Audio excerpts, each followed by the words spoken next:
Você já se perguntou se acreditar em Deus é suficiente para a salvação? Vamos explorar esta ideia no primeiro episódio do nosso podcast SEC.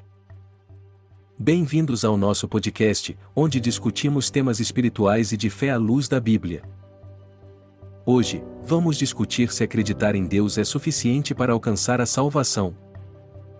Muitos acreditam que a fé é o primeiro passo, mas será o suficiente? Outros argumentam que as ações e o amor ao próximo também são fundamentais. Acompanhe nosso podcast para explorar mais sobre o que a Bíblia ensina sobre a fé e a salvação. Olá pessoal, tudo bem? Sejam todos bem-vindos ao nosso podcast.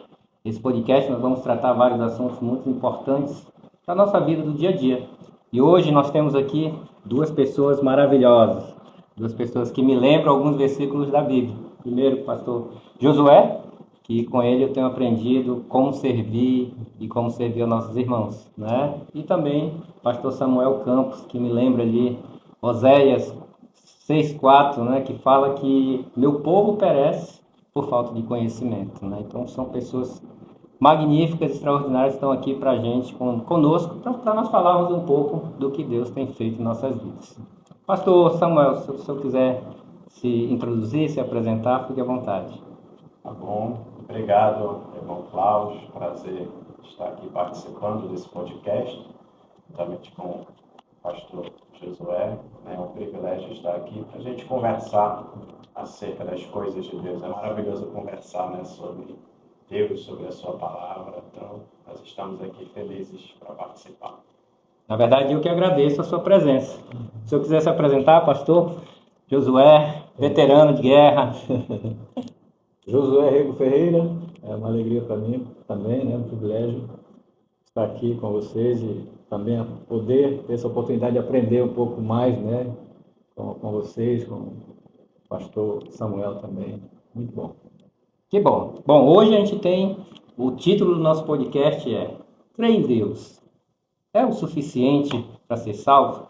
Porque a gente, no dia a dia, todas as pessoas que eu encontro por aí, sempre me dizem, não, eu creio em Deus. Mas, perante a Bíblia, isso é o suficiente para ser salvo? Pastor, se eu quiser dar essa introdução, falar um pouco sobre esse assunto, fique à vontade. Pois é, crer em Deus. A questão é, o que significa crer nas Escrituras? O que significa ter fé? Crer em que e em quem?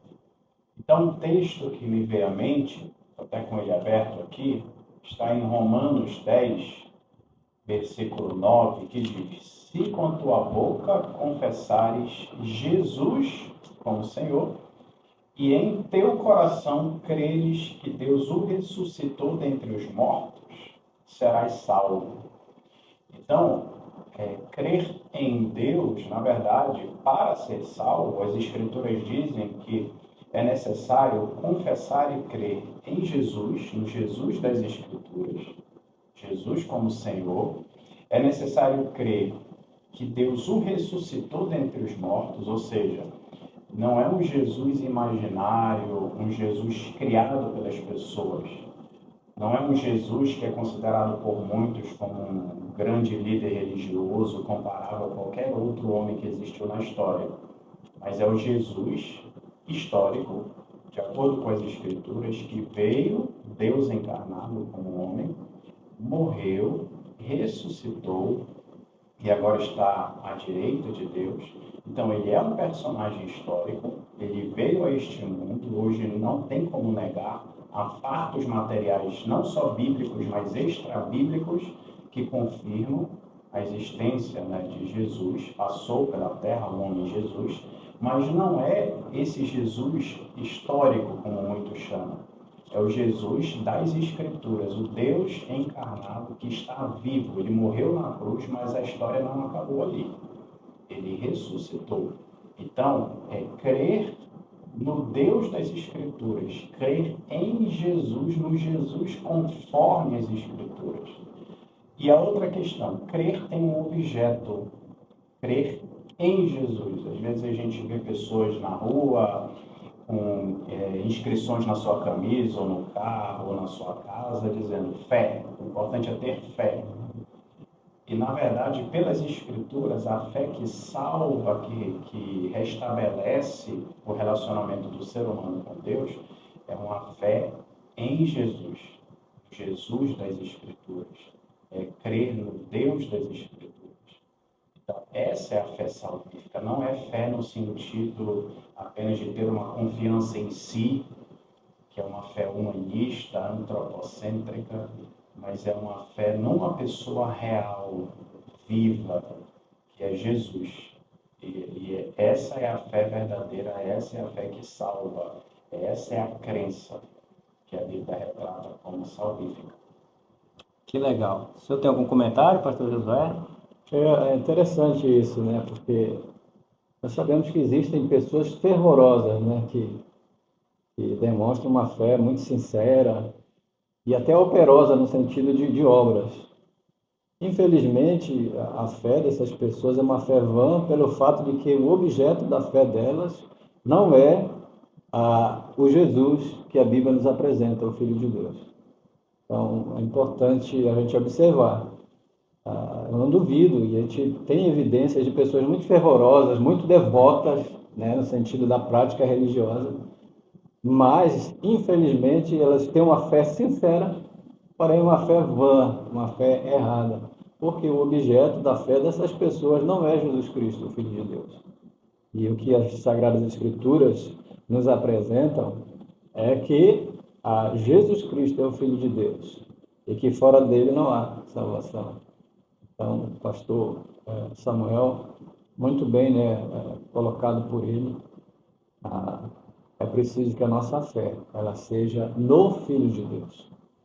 E a Bíblia também fala de um Salvador que é o único, né? Nós temos grandes religiões no mundo, mas a Bíblia diz, né, e o cristianismo postula também, que não há salvação fora de Cristo. Só Jesus Cristo salva. João 14,6, Jesus diz: eu sou o caminho, a verdade e a vida. Ninguém vem ao Pai, senão por mim. Nós temos aí o pluralismo religioso, né? O movimento ecumênico, as grandes religiões aí muito juntas hoje, né? Nós temos o Conselho Mundial de Igrejas também, né? Que postula, né? Que tem esse carro-chefe aí. Mas o fato é, nós não podemos, né, colocar panos quentes. A Bíblia diz que realmente só Jesus Cristo salva, que somente Ele é o caminho para Deus. Então, aquilo que o pastor colocou muito bem, se com a tua boca confessares Jesus como Senhor, e em teu coração, né, pastor, creres que Deus o ressuscitou dentre os mortos, serás salvo. Então, salvação somente em Jesus Cristo. Se a sua fé não for em Jesus Cristo, o Filho de Deus, ela é uma fé vã, ainda que ela seja muito sincera, né, devotada, dedicada, né, mas se não for o objeto, não for Cristo, é uma fé vã.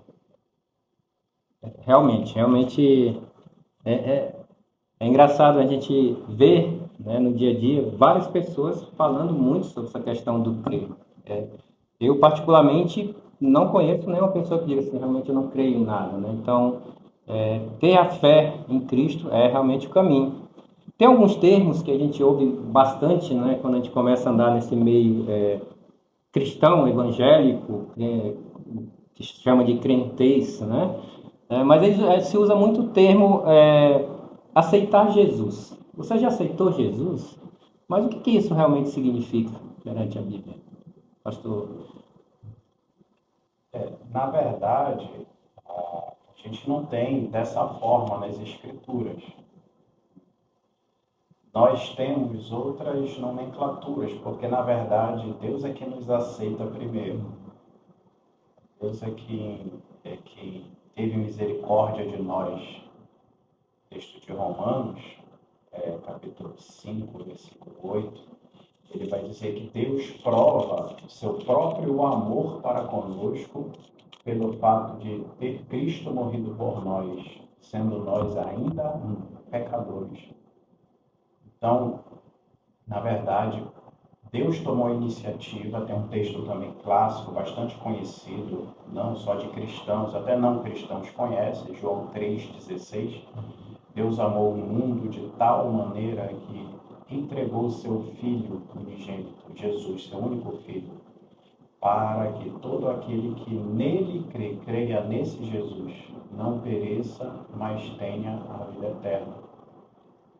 Então, ele tomou a iniciativa, ele já tomou a iniciativa de morrer em nosso lugar, e todo aquele que nele crê, ou seja, essa mensagem do Evangelho, ela tem que ser pregada, inclusive o nosso Senhor Jesus, ele disse para os seus discípulos, para a sua igreja, que a igreja precisa divulgar essa mensagem, pregar essa mensagem de que o ser humano está separado de Deus, o ser humano é pecador e que está separado do Senhor, não tem um relacionamento com Deus. E que apenas quando essa pessoa recebe a Cristo, então quem tomou primeiro a iniciativa de salvar o ser humano foi Deus. Cabe à igreja pregar esse evangelho, testemunhar, por isso que sempre que a gente aproveita as oportunidades, a gente procura testemunhar dessa fé para as pessoas, para que as pessoas conheçam dessa salvação e possam receber, possam se entregar, entender a mensagem do Evangelho. E a mensagem do Evangelho, né, a palavra Evangelho significa no original boas notícias. Só que é uma boa notícia tendo em vista uma má notícia. A má notícia que nós precisamos falar para todos é: todos nós, por causa do pecado, já nascemos afastados de Deus. Em julho desse ano, eu tive de me submeter a uma cirurgia, a correção do septo nasal, mas antes de eu fazer essa cirurgia, eu precisei fazer uma bateria de exames para que a médica, né, pudesse ter todas as informações para dar o diagnóstico, para saber se era ou não necessária essa cirurgia.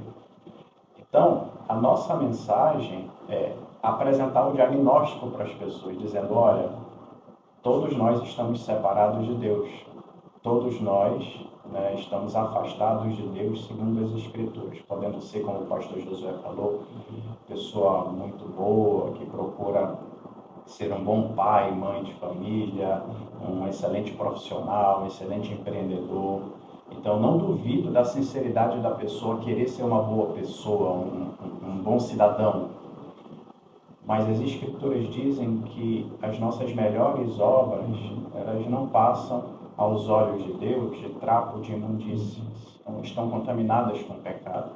Então, a gente precisa falar para as pessoas que elas precisam desesperadamente de Deus. Então, a gente primeiro precisa apresentar o diagnóstico, para depois dar a solução. A solução é o Evangelho. Então, não é ela que aceita. A gente informa, apresenta o diagnóstico e apresenta a solução. A solução para o nosso relacionamento rompido com Deus é só por intermédio de Jesus. Então, ela precisa entender que é pecadora, se arrepender dos seus pecados e crer em Jesus. Essa é a única solução, a divina solução para a raiz de todas as crises no ser humano. Interessante. Na verdade, eu conheço algumas pessoas, né, que conhecem o evangelho dolorido, o evangelho da lei, né?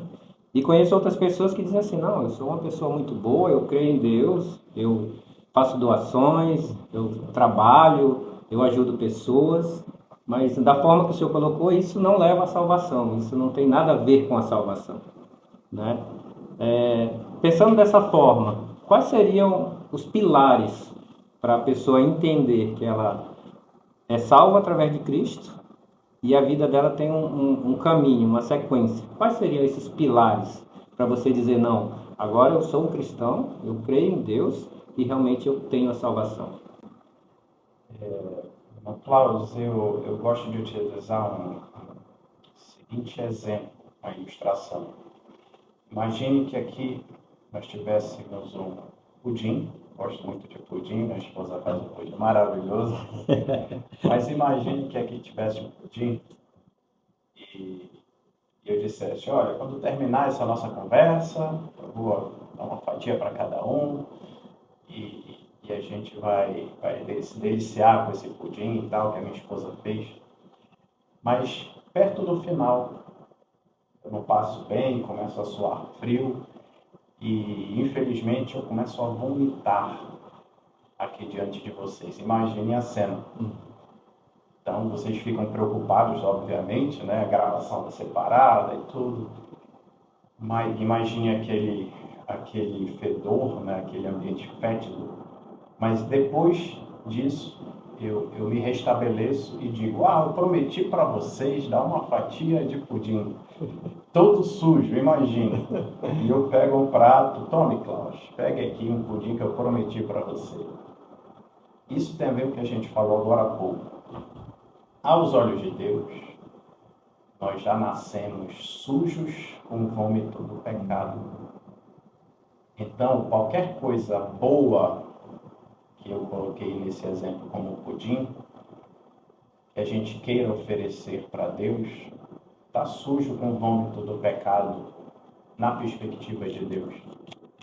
Então, primeiro passo, a pessoa precisa entender que ela é pecadora, mesmo tentando fazer o melhor para os seus filhos, para a sua família, para aqueles que trabalham com ela, com os seus vizinhos, sendo uma boa pessoa, mas isso não alcança o favor de Deus, porque faz parte do esforço do ser humano.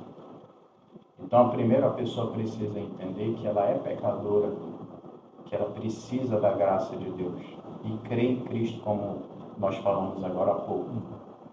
Então, quando ela deposita a sua fé em Jesus, então ela tem disposição de ser um discípulo de Cristo, porque hoje muita gente se diz seguidora de Jesus.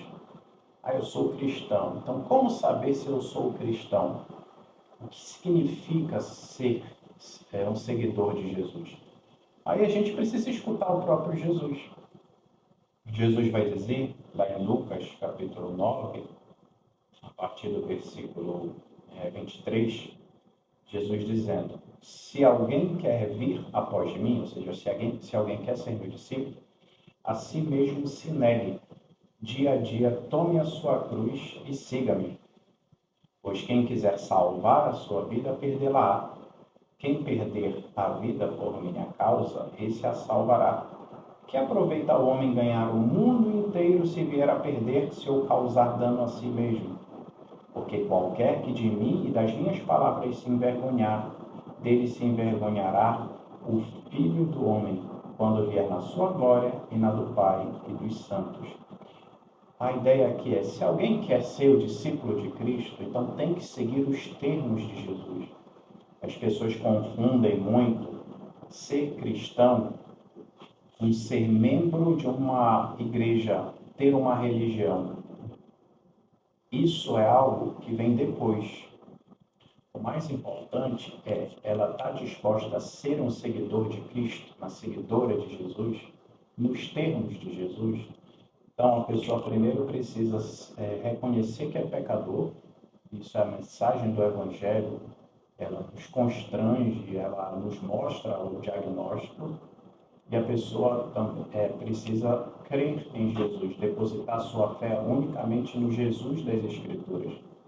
E ao fazer isso, está disposto a seguir a Cristo. E ele vai dizer, tem que negar a si mesmo e tomar sua cruz. Cruz, no primeiro século, era a pena de morte, né, para os piores bandidos, os piores criminosos da época. O que Jesus quer dizer é, se você quer ser meu discípulo, você tem que me colocar como prioridade absoluta, acima das suas vontades, me colocar de fato como Senhor e procurar seguir os meus mandamentos. O próprio Jesus vai dizer que se alguém diz que me ama, vai guardar os meus mandamentos. E os mandamentos de Deus não são penosos. Então, como é que a pessoa sabe se é cristã? Primeiro, ela já se arrependeu dos seus pecados e creu unicamente em Jesus? Esse é um ponto. Segundo, ela tem disposição de andar com Jesus das Escrituras e de cumprir os seus mandamentos, que não são penosos, são para o nosso bem, assim como um pai que dá orientações ao seu filho, ajuda o filho a ter disciplina, a ter horário para tudo, a ajudar nas tarefas de casa. Isso é para o bem do filho, para que ele possa crescer, se desenvolver. Então, ser um cristão é reconhecer que é pecador, crer em Cristo e estar disposto, na sua jornada, a ser um contínuo seguidor de Jesus e das suas instruções. Às vezes a gente inverte. Cristianismo não é seguir uma lista de regras, eu posso e não posso.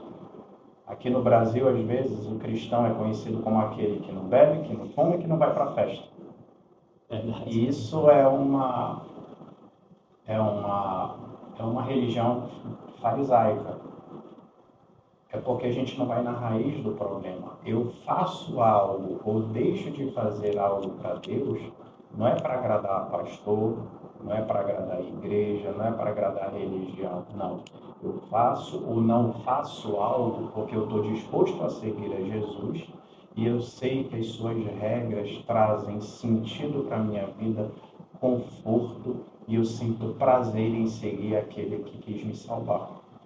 Então, não é a religião, não é eu vou seguir determinada religião. Isso é um desdobramento, é algo secundário, terciário, que faz parte da vida cristã, sim, a gente se congregar.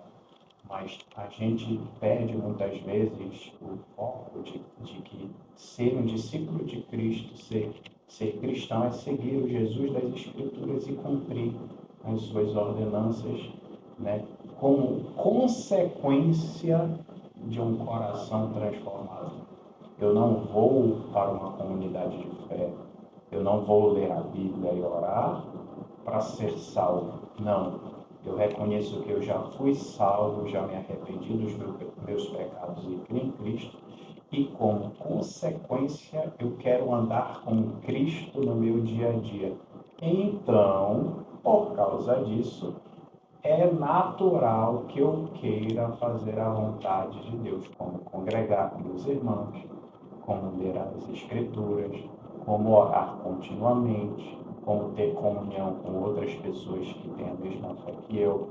Então, às vezes, a pessoa inverte. Ela acha que é fazer e deixar de fazer. Não, isso deve ser resultado de alguém que foi transformado por Deus. Realmente, pastor Josué, você quer colocar alguma coisa? A questão, né, você tem esse começo, esse início, né, dessa jornada com Deus por intermédio de Cristo, né, que é a salvação, essa obra, essa obra graciosa do Senhor, que é a salvação, pela graça mediante a fé em Cristo. E eu me lembro que alguém disse que a salvação é pela graça mediante a fé, mas a salvação é de graça, é dádiva do Senhor, é uma iniciativa dele, né? É uma dádiva graciosa, merecida. Mas o discipulado, ele tem um preço, que é justamente a renúncia, né? Que é justamente a cruz. Eu me lembro aqui, tem um texto aqui de Lucas, capítulo 14, né? Nós temos esse texto aqui, 14, 26. Se alguém vem a mim e não aborrece seu pai e sua mãe, e mulher, e filhos, e irmãos, e irmãs, e ainda a sua própria vida, não pode ser meu discípulo. O 27, que eu gostaria de enfatizar também: qualquer que não toma a sua cruz e vier após mim, não pode ser meu discípulo. Então, nós temos o discipulado, que é justamente essa vida após Cristo, né? Comecei meu relacionamento com Deus por intermédio de Cristo, agora eu vou ser um discípulo de Cristo. E quando Jesus ele fala, olha, quem quiser ser meu discípulo, negue-se a si mesmo, tome a sua cruz e siga-me, né? Então, quando Jesus fala dentro daquele contexto ali, também ele estava falando também da cruz, né? Da possibilidade de ser crucificado, de morrer a morte de cruz, né? Que era aquela, como o pastor Samuel citou ainda há pouco, né? A condenação, né? Para os piores homens naquela época, né? É uma forma de execução de criminosos no Império Romano, a morte de cruz, né? E quando Jesus também ele cita isso aí, de alguma forma tem as implicações agora. Você quer ser meu discípulo? Você quer me seguir? Então é interessante que Jesus sempre deixou muito claro as implicações, né, a respeito de segui-lo, a disposição de deixar tudo para segui-lo. Esse chamado radical discipulado. Né? E esse processo aí de discipulado, de crescimento espiritual, de aprendizado de Cristo, de comprometimento com o Senhor, com as suas demandas, com os seus mandamentos, ele mesmo diz, olha, aquele que tem os meus mandamentos e os guarda, esse é o que me ama. Então, Jesus nos amou. João capítulo 10 diz que o próprio Cristo declara, ninguém tira a minha vida, mas eu espontaneamente a dou. Eu tenho poder para dá-lo e poder para reaver. Esse mandato eu recebi de meu Pai. Então, Jesus, ele dá a sua vida pelos seus, né? Essa é uma prova, né? Como o próprio João diz, ele nos amou primeiro, né? Jesus nos amou primeiro. Então, agora, o nosso amor por Cristo vai implicar também, né? Com a graça de Deus, nessa disposição de, se necessário for, morrer por Cristo também. Né? E morrer, eu lembro também de Paulo dizendo, olha, fazei morrer a vossa velha natureza. E aí tem também essa mortificação da nossa natureza humana que conspira, né, contra os propósitos de Deus para a nossa vida. Por exemplo, a santificação, a consagração, a total dedicação a Deus, o comprometimento com a sua palavra, com o seu reino, com os seus valores, uma vida totalmente dedicada a Deus, um sacrifício realmente vivo, santo e agradável, como Romanos 12. E louvamos a Deus, porque nesse processo de seguir após Jesus, que é o discipulado, nós temos também a cooperação de Deus. Deus coopera conosco nesse processo da santificação, do crescimento espiritual, do desenvolvimento no nosso relacionamento com Deus, no nosso amadurecimento também como cristão. Então, a salvação é de graça, mas o discipulado tem um preço. É justamente a cruz, a renúncia, o comprometimento com Cristo, independentemente das circunstâncias, se for preciso ir até a morte, ser fiel até a morte, que o digo os nossos irmãos perseguidos, na Coreia do Norte, na China, no Afeganistão, no Irã, na Índia, no oeste da África, na Nigéria, onde as igrejas, as aldeias de cristãos são invadidas, igrejas queimadas, crentes cristãos presos, torturados, outros mortos, mas essas igrejas, nesses contextos de perseguição, elas crescem, e são igrejas apuradas pela prova do sofrimento, por causa justamente da sua fé. E Pedro, inclusive, fala sobre isso, que quando Jesus Cristo se manifestar em glória, nós também vamos nos manifestar com Ele, e como resultado dessa perseverança na fé, essa fé que é apurada pelas provas, pelas lutas. E isso tem a ver justamente com essa nossa caminhada após Cristo. O nosso comprometimento com Cristo vai nos levar, talvez, a sermos marginalizados, desprezados, e até dentro de casa, na comunidade, talvez no trabalho, por causa da nossa identificação com Cristo. A gente já vive hoje em um ambiente de intolerância em relação àquele que professa uma fé no Senhor e que postula esses valores que o Cristo traz na sua santa palavra. Então ele diz, e qualquer que não tomar sua cruz e vier após mim, não pode ser meu discípulo. Então nós precisamos também estar dispostos, como o nosso Cristo que morreu por nós, aí até as últimas consequências, nesse discipulado, nessa caminhada após Jesus, até o nosso encontro glorioso com Ele. É importante que o senhor falou, pastor, que O pecado é uma coisa interna, né? Uma coisa que você tem que decidir deixar de lado, né? Então, quando você diz assim, não, agora eu vou caminhar com Cristo, você tem que começar a tirar isso da sua vida, né? Aqui em Gálatas 5:19 tem uma lista, né, de pecados bem diretos, né? Nós temos outros versículos também que falam de outros pecados também. Mas neste caso aqui bem específico, ele está sendo bem direto, né, nesses pecados. Vou ler aqui. Diz assim, ora, a obra das carnes são conhecidas e são prostituição, impureza, lascívia, idolatria, feitiçarias, inimizade, porfias, ciúmes, iras, discórdias, dimensões, facções, invejas, bebedices, glutonarias e coisas semelhantes a estas, a respeito das quais eu vos declaro, como já outrora vos preveni, que não herdarão o reino de Deus os que tais coisas praticam. Hoje a gente vive um momento da sociedade que até você falar dessa lista de pecados, você passa a ser mal visto, né? Você passa a ser preconceituoso. Qual é a sua visão em relação a isso? Como nós podemos tratar isso? Né? Isso que está na Bíblia aqui, que nós acabamos de ler, ainda é válido para o dia de hoje, quando fala em pureza sexual, quando fala de bebedice, idolatria, isso ainda é válido para hoje? Tem uma questão, irmão Cláudio, você está lendo Gálatas 5 a partir do 19, né? O que diz o versículo 16. Ele vai dizer o seguinte: digo, porém, andai no Espírito, e jamais satisfareis a concupiscência da carne. O que significa andar no Espírito para o apóstolo Paulo? É aquele que já foi transformado pelo Espírito. Eu vejo uma confusão, até em alguns irmãos em Cristo, fazem uma confusão de evangelização e discipulado. Quando Jesus disse para a igreja, na grande comissão, ele disse que a igreja tinha que pregar o evangelho a toda criatura, batizando em nome do Pai, do Filho e do Espírito Santo, e depois diz, ensinando-os a guardar todas as coisas que eu tenho ordenado. Primeiro evangelizar, depois vem o discipulado.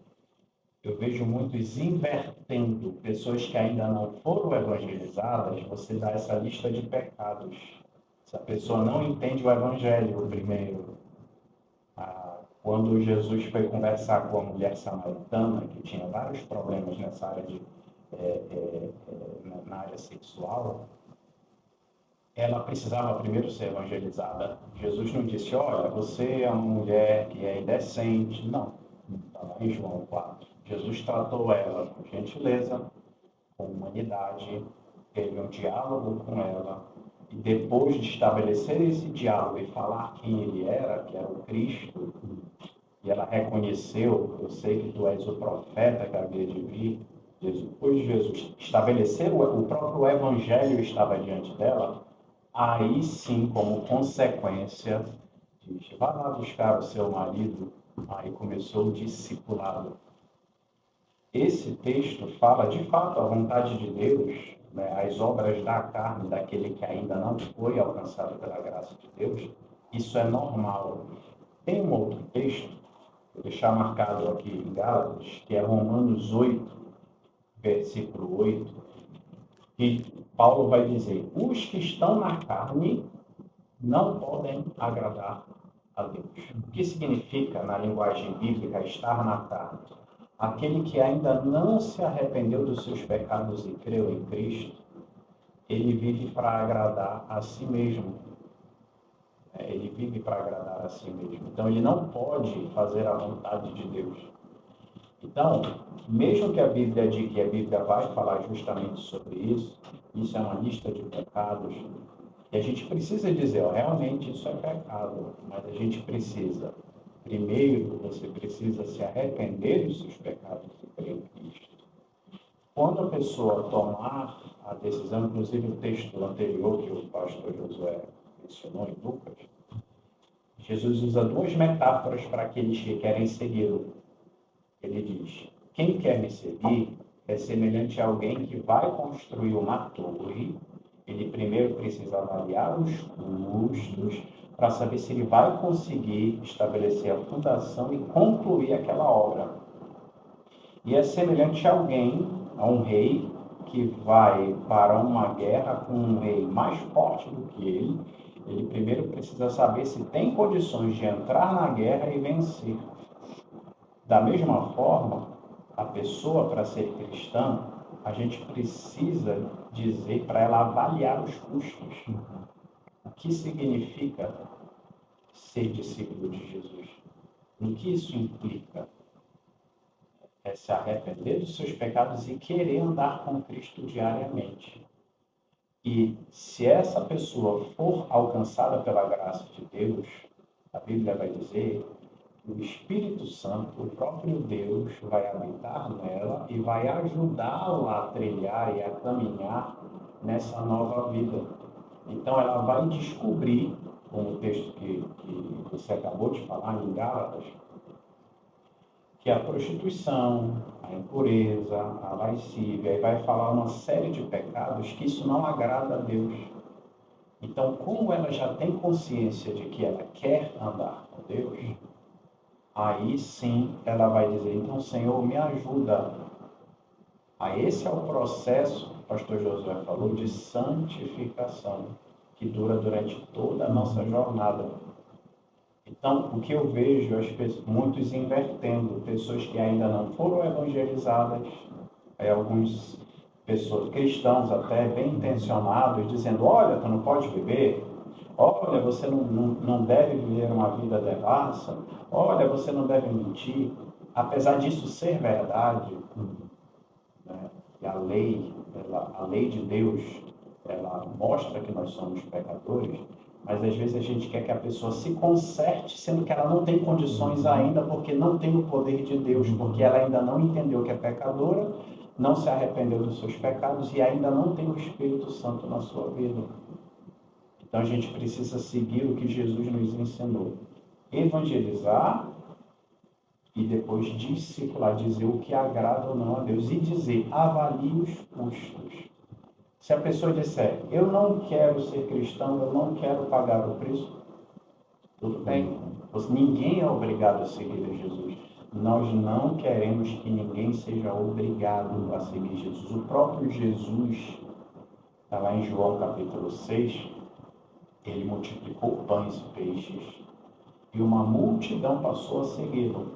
Aí chegou um momento que ele falou para aquela multidão quem ele era: eu sou o pão que desceu dos céus, somente eu dou sentido para a vida do ser humano, você tem que crer em mim. Muitos que estavam naquela multidão achavam que seguir a Jesus seria: eu vou segui-lo porque ele vai me dar pão, eu não vou precisar mais trabalhar. E achava que seguir a Jesus, eu sigo ele para obter benefícios financeiros. Infelizmente, muitos em nome de Jesus têm feito isso. Tem ensinado, esse ensino não está nas Escrituras. Eu não sigo a Jesus porque eu quero prosperar financeiramente. Eu não sigo a Jesus para ser curado, apesar de Jesus ser misericordioso, mas não é esse o centro do Evangelho. Então muita gente está invertendo, a gente precisa dizer, e o próprio Jesus, depois que ele falou isso para aquela multidão, aí aquela multidão começou a abandoná-lo. E quando sobraram apenas os 12, Jesus não se ajoelhou perante os 12 dizendo: pelo amor de Deus, não me abandone. Não. Ele disse: eu não vou mudar, essa é a mensagem do Evangelho. Se vocês quiserem, vocês podem sair. Aí Pedro, que já tinha passado pelo arrependimento e já tinha crido em Jesus, estava disposto a segui-lo, ele disse: Senhor, mas para quem nós vamos? Só tu tens palavras de vida eterna, nós não vamos abandonar. Então a gente precisa deixar claro para as pessoas, apesar disso estar na lista das obras da carne, coisas que não agradam a Deus, mas primeiro a pessoa precisa ter consciência de que quer ser discípula de Cristo e que tem o poder do Espírito Santo para lutar, não para agradar pastor, para agradar a igreja, mas de querer lutar contra isso, porque ela ama Jesus, ela ama a Deus e quer agradá-lo na sua vida. Essa é a inversão que a gente não deve fazer. Só pegando um gancho aí no que o senhor tem falado, e eu já vou remeter uma outra pergunta. O senhor falou que ainda não recebeu o Espírito Santo, né? Eu conheço algumas pessoas que estão em algumas igrejas que foram batizadas quando criança, outras igrejas que falam de 4 tipos de batismo. Como funciona essa compreensão de dizer, não, eu ainda não tenho o Espírito Santo ou eu tenho o Espírito Santo? Como discernir isso? Né? Porque isso é algo que, inclusive, dentro das próprias igrejas evangélicas, tem um pouco de confusão. Então, como eu posso ter a certeza que eu estou selado com o Espírito de Deus? Eu me lembro de um vídeo do pastor norte-americano Paul Washer. Fez algo muito forte, dramático, mas eu entendi o que ele quis dizer para aquele jovem. Um jovem chegou no gabinete dele e disse assim: pastor, eu não tenho certeza se eu sou salvo. E eu estou angustiado com isso. E eu não sei o que fazer, eu não tenho certeza da minha salvação, eu tenho muitas dúvidas. O pastor Paul Washer disse o seguinte: rapaz, faz o seguinte, abandona a igreja, segue o caminho dos teus colegas da universidade, vai para a festa, aproveita a vida. Ele arregalou os olhos para o Paul Washer e disse: pastor, pelo amor de Deus, o senhor está me dando essa orientação? Que negócio é esse? Eu jamais vou abandonar a Cristo. Ele disse: está aí a evidência de que você é um crente verdadeiro que tem o Espírito de Deus. Quem realmente tem o Espírito Santo de Deus, vai ele querer lutar contra o pecado. Eu não estou falando de perfeição, porque na fé cristã nós entendemos que aqueles que foram alcançados pela graça de Deus, eles receberam uma capacitação do Espírito Santo de Deus, tem uma nova vida. Paulo vai usar a nomenclatura em 2 Coríntios 5,17, que quem está em Cristo é uma nova criatura, uma nova criação. E as coisas velhas já passaram, eu sou de novo. Então, como eu sei se eu tenho o Espírito Santo de Deus?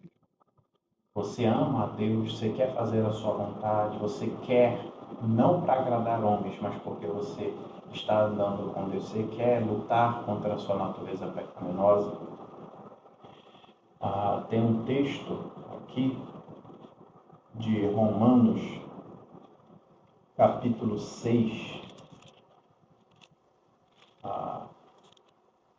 capítulo 6, versículo 11 e 12, diz assim: assim também vós considerai-vos mortos para o pecado, mas vivos para Deus em Cristo Jesus. Aí Romanos 6, 12.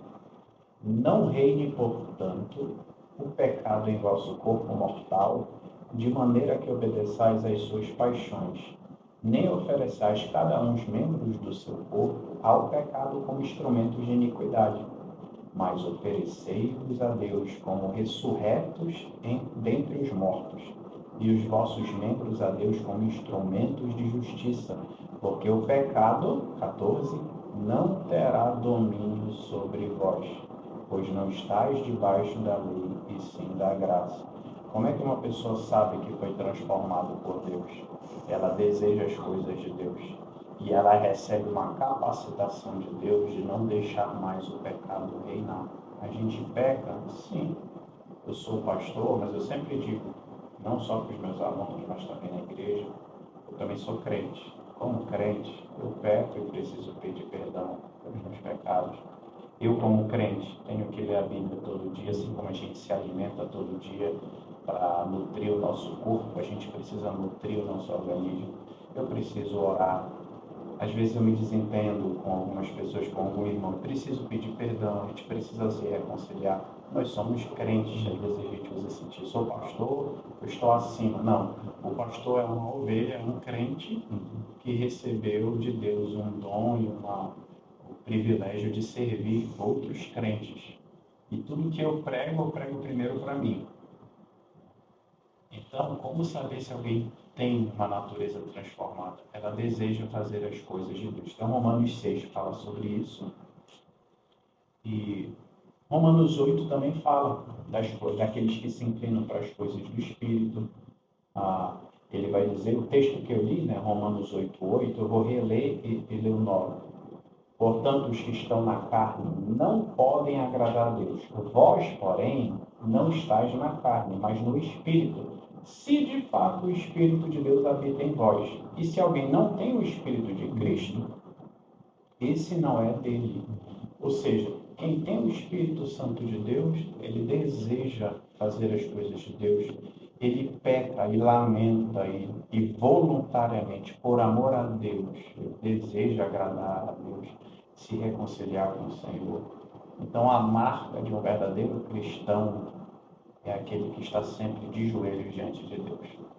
Tenho aqui um texto aqui em Mateus 3:11 que diz assim: Eu vos batizo com água para arrependimento, mas aquele que vem depois de mim é mais poderoso do que eu, cujas sandálias não sou digno de lavar.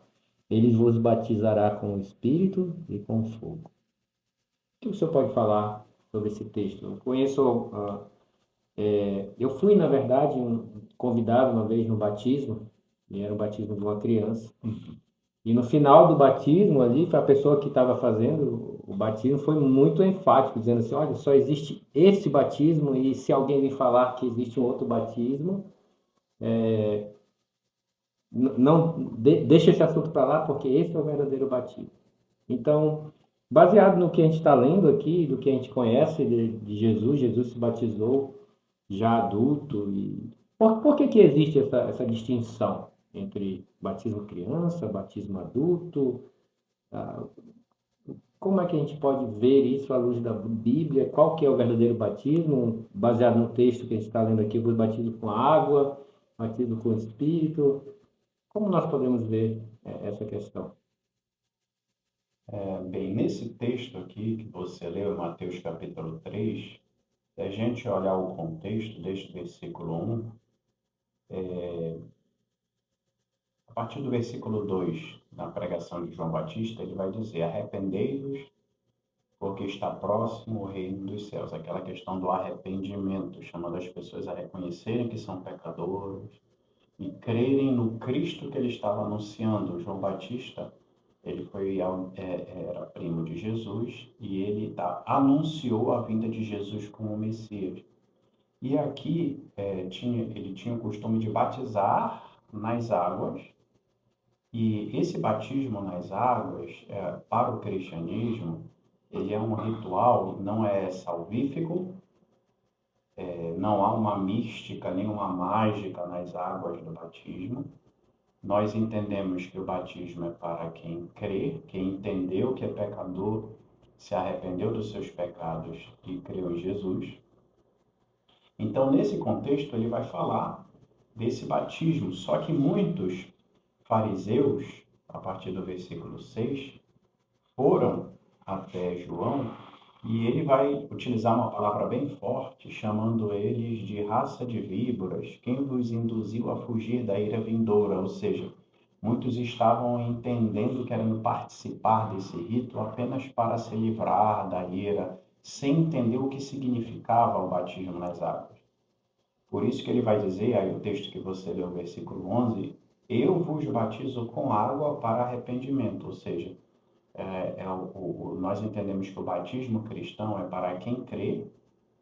Marcos capítulo 16 diz que quem crê e for batizado será salvo. Então, uma pessoa que tem condições de fazer uma profissão de fé, que entendeu que é pecador e que creu em Jesus. E o batismo nas águas vai retratar essa transformação interior. Mas ele vai falar algo que vem alguém depois de mim, que é mais poderoso do que eu, aqui ele está falando de Jesus, cujas sandálias não sou digno de levar, ele vos batizará com o Espírito Santo e com fogo. Só que ele prossegue dizendo o que significa isso no versículo 12. A sua pá ele a tem na mão e limpará completamente a sua eira. Recolherá o seu trigo no celeiro, mas queimará a palha em fogo inextinguível. que ele está querendo dizer é que haverá dois tipos de batismos. Batismo aqui, ele tem alguns usos no original, mas batismo significa identificação. Porque o que era o batismo no primeiro século? A palavra, o verbo baptizo, tem a ver com tingimento de tecidos. Então, hoje ainda existe, né? Se você vai tingir uma calça, você faz o quê? Isso existia. Se você quisesse que um tecido tivesse determinada cor, você mergulhava aquele tecido com aquela cor que iria tingi-lo, e ao tirar aquele tecido, ele está impregnado com uma nova cor. Então, fala de identificação. Então, Jesus está dizendo que existem dois grupos de pessoas.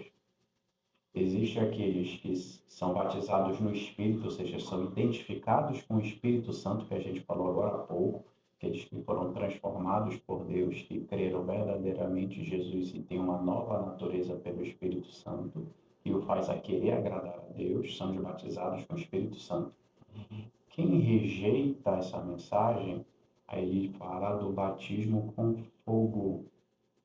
Ele vai explicar isso no versículo 12. O batismo com o Espírito tem a ver com trigo que é recolhido no celeiro. Trigo normalmente tem na Bíblia uma conotação de algo positivo, né? Aqui nesse contexto do povo de Deus.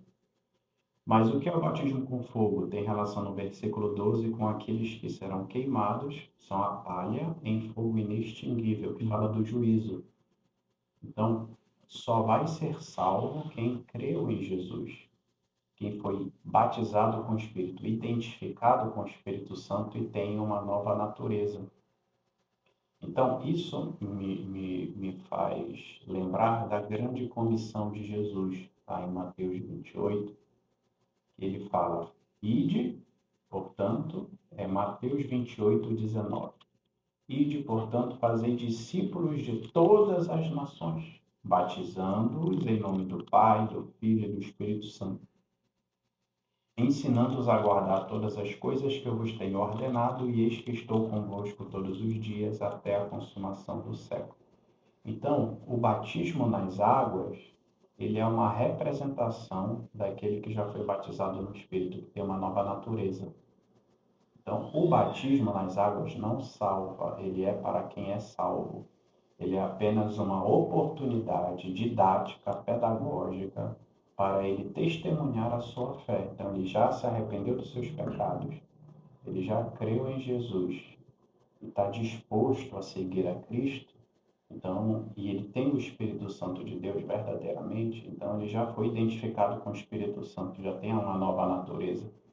Então, a igreja reconhece isso e ele agora, publicamente, voluntariamente, sem nenhum constrangimento, conforme Jesus ensinou. Por quê? Porque ele deseja agradar a Jesus, o seu Senhor. O cristão é aquele que quer seguir os passos de Cristo. Por isso que é cristão, um pequeno Cristo. É isso que ele quer dizer. A pessoa se identifica com Jesus. Então, depois que ela entendeu isso, recebeu a Cristo, foi evangelizada e foi discipulada, então ela vai passar por esse rito no batismo nas águas, que não é a água que vai purificar, ele já foi purificado. É apenas uma forma didática de dar um testemunho público para as pessoas, para dizer, olha, eu recebi a Cristo e estou disposto a segui-lo, ele é o meu Senhor, quero caminhar com ele, e eu vou participar dessa cerimônia para simbolizar a limpeza que ele já fez na minha vida. Então isso aqui é só um rito, é só um testemunho onde eu aproveito com os meus familiares, amigos e com a igreja que me acolheu a professar publicamente essa minha fé. Que legal. Isso realmente é engraçado que, para mim, quando me batizei, né, é interessante se eu trazer dessa maneira. Eu sempre conto para as pessoas, dizem, Cláudio, você se batizou e o que aconteceu? Eu disse, cara, o batismo para mim foi o meu momento de loucura, dizendo assim, eu não importo, eu me batizei com 29 anos, né, então, não me importa o que as pessoas estão falando lá fora, se vão criticar ou não vão, mas sim, eu estou dizendo, Deus, eis-me aqui, não quero saber dos outros, quero saber que eu estou te servindo. né? E o senhor colocando dessa forma, como fica claro aquela decisão que eu tomei há um tempo atrás, né? O senhor tem alguma consideração, pastor, a colocar sobre isso? Exatamente, né? Esse ato público, né? No momento em que aquele que já professou sua fé no Senhor Jesus Cristo, ele desce as águas do batismo, né? E, e ali ele está dando testemunho também, né? Que a sua vida já foi transformada, né? Então é interessante, né? É importante esse ato do batismo. Inclusive, nós vamos ter, né, neste final de novembro, no dia 26, no último domingo deste mês, nós vamos ter o batismo de alguns irmãos, e que já creram no Senhor Jesus, que já deram evidências de que, de fato, suas vidas foram transformadas, né, que se arrependeram dos seus pecados, que foram alcançados pela graça. E já fizemos o discipulado, e agora esses irmãos estarão obedecendo ao Senhor, descendo as águas do batismo, né, testemunhando da sua vida nova em Cristo Jesus, né? E aí, dessa forma, também sendo inserido no hall de membro da igreja, né, da igreja local. Porque a gente sabe que um cristão, para fazer parte de uma igreja local, ele precisa, então, além de crer, também ser batizado, né? E, então, a gente vai ter isso no final do mês. Muito interessante. O batismo fala, é um testemunho de vida transformada, né? Vida mudada, vida alcançada pela graça. Interessante essa, né, quando mergulha, né, aquela identificação com a morte e sepultamento de Cristo, e quando sai das águas, né, a identificação com a ressurreição, todo aquele simbolismo, né, de identificação com Cristo, né, de morte para o pecado, uma vida nova, né, e tudo aquilo que implica essa graça salvadora, né, os privilégios, as promessas, as bênçãos, né, para aqueles que são salvos pela graça. Realmente. Glória a Deus, viu?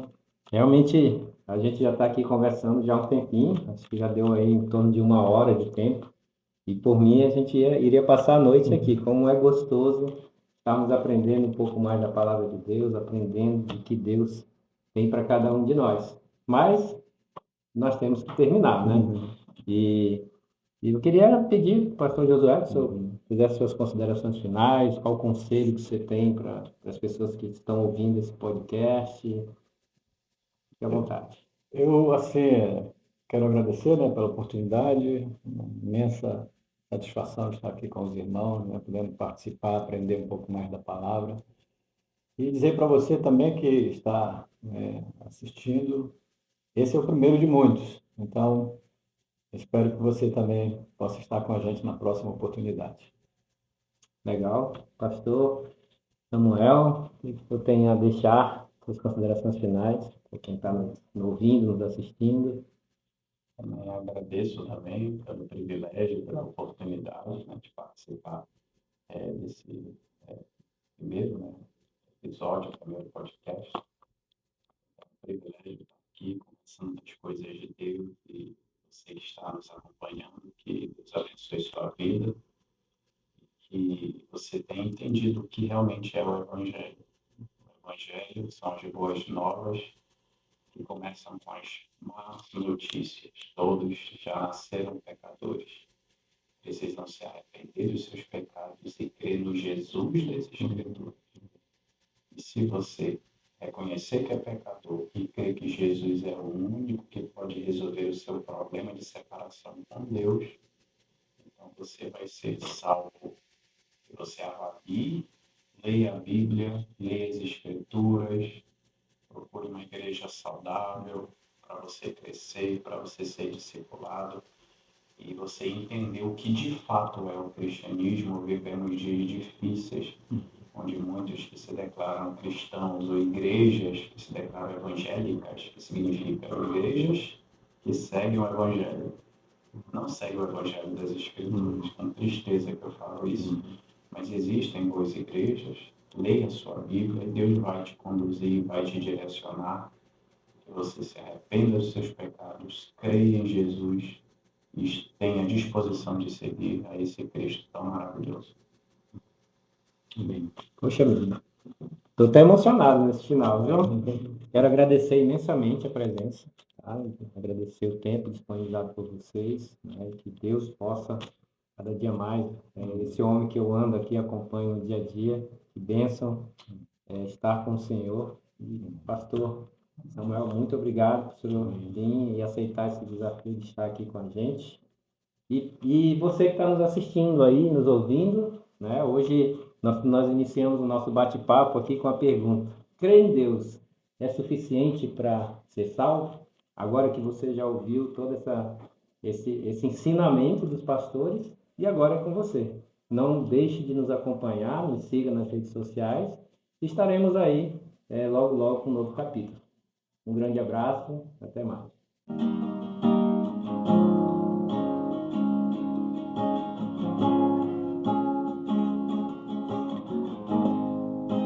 Eu acredito em ti,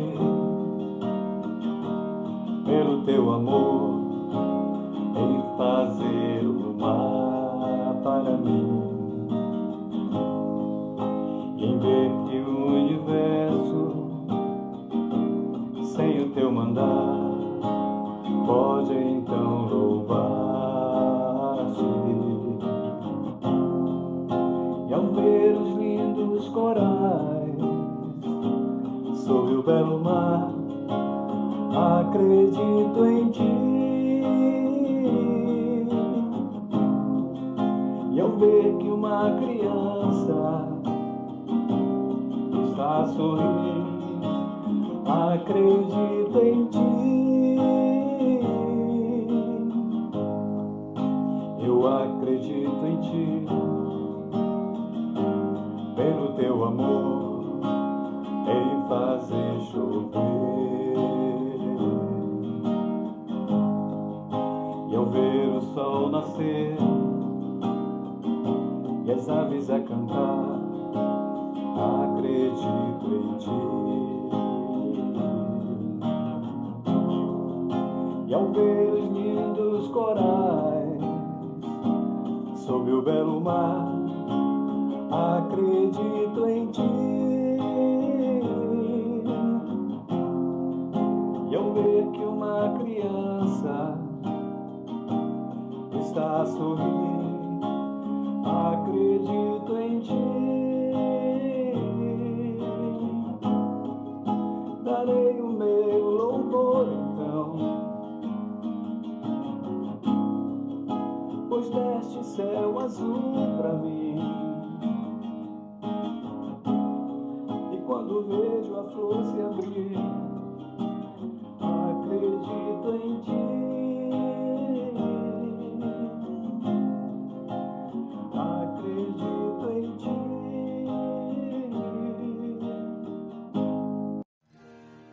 Agradecemos ao nosso amigo Yuri e ao irmão J pelo som, vídeo e imagem. Um agradecimento especial ao pastor Josué Rego por suas palavras que sempre nos inspiram a continuar no caminho da verdade. Também queremos agradecer ao pastor Samuel Campos pelos seus ensinamentos. Seu apoio é essencial para nós. Continuem acompanhando o nosso podcast. Não se esqueça de curtir, compartilhar e se inscrever para mais conteúdos. Toda honra, toda glória a Deus. Um grande abraço, até a próxima!